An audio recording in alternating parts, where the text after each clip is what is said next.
토지 공개념 강화, 경제민주화 강화와 같은 내용은 자유시장경제 포기 선언과 다름이 없습니다.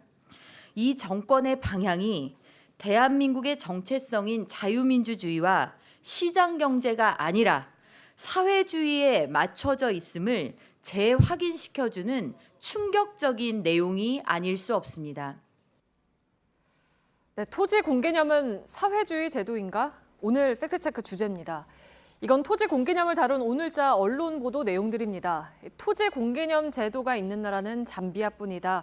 헌법에 도입하면 사회주의 국가가 된다. 토지 공개념이 헌법에 들어간 사례는 전 세계적으로 한 군데도 없다.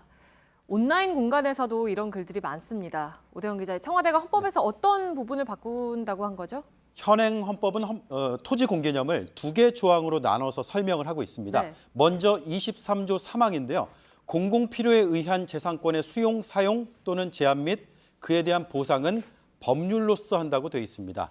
다음은 122조입니다. 국가는 국토의 효율적이고 균형 있는 이용, 개발과 보전을 위하여 법률이 정하는 바에 의하여 필요한 제한과 의무를 과할 수 있다입니다. 네, 일각에서는 그동안 없던 개념이 새롭게 들어가는 거다라는 비판을 하던데 이게 이미 있던 개념인 거군요. 네, 이번에는 오늘 공개된 대통령의 개정안을 한번 보겠습니다. 23조 3항이 24조 3항으로 또 122조는 128조 1항으로 옮겨졌습니다.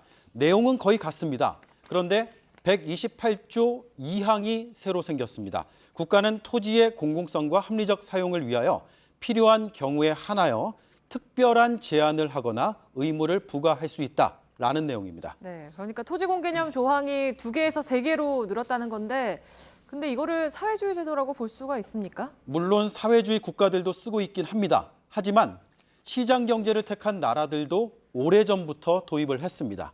독일이 대표적입니다. 우리의 헌법에 해당하는 기본법에 토지는 사회화를 목적으로 법률에 따라서 공동재산 또는 기타 공공서비스 형태로 전환될 수 있다고 되어 있습니다. 네. 이탈리아와 스페인 헌법도 밝히고 있습니다. 헌법이 없는 영국에서는 법률로 규정하고 있습니다. 재산권 남용은 공익보호를 위해서 제한될 수 있다는 개념이 20세기 초에 정립됐다는 게 헌법학계의 공통적인 견해였습니다. 네, 보면 독일은 공동재산으로 전환할 수 있다라고까지 굉장히 강력한 내용도 포함이 돼 있군요. 네, 우리나라는 1962년 개헌 때 처음으로 들어왔습니다. 네. 박정희 전 대통령이 집권한 5.16 뒤입니다. 그리고 1972년에 유신 헌법에서 더 확대가 됐습니다. 노태우 정부에서는 이를 토대로 강력한 법을 도입했습니다. 다만 세율이 높고 범위가 너무 넓다는 점 때문에 헌재가 제동을 걸었습니다. 노무현 정부는 이런 헌법적 논란을 감안해서 정책을 추진했습니다. 토지 재산권이 다른 재산권보다도 공공성이 강하다. 그렇기 때문에 다른 재산권에는 가하지 않는 어떤 제약이라든지 그런 걸 가할 수가 있고 헌법재판소에서 그거는 토지 공개념의 명분 근거가 약하다거나 불명확하다거나 그렇게 한 적은 한 번도 없습니다. 네, 그러니까 결국 결론은 세계적으로 널리 퍼져 있고 우리도 오랫동안 써왔다 이거죠? 그렇습니다. 그래서 이런 이념적 논쟁이 아니라 이렇게 새롭게 들어간 조항에 대해서 세밀한 접근이 필요하다라는 게 헌법학계의 공통된 의견이었고요.